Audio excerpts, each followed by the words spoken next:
ବାର ବାଟ ନାହିଁ ଲୋ ମୁସଲା ରଙ୍ଗା ତେଲେଙ୍ଗା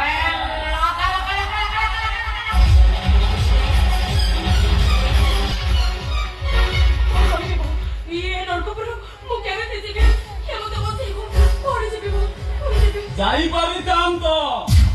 ହେଲେ ମୋର ଯଦି ପଡ଼ିଛ ମାନେ ତମେ ପାଦରେ ଘୁଙ୍ଗୁର ବାନ୍ଧିବ ବେଇମାନର ଶିକାର ହେଇ ମଣିଷରୁ ଚଣ୍ଡାଳ ହେଇଯାଇଛି ମୋ ଭଉଣୀର ଆତ୍ମାକୁ ଶାନ୍ତି ଦେବା ପାଇଁ ମୁଁ ପ୍ରତିଶୋଧ ଅପେକ୍ଷାରେ ଅଛି ଆଉ ତାରି ପାଖରେ ରହି ତାରି ପାପର ମହାଯଜ୍ଞ ଆରମ୍ଭ କରି ଆଉ ମୁଁ ଭାବୁଛି ତମେ ବେଶ କାମରେ ମତେ ସାହାଯ୍ୟ କରିବ ମୋର 10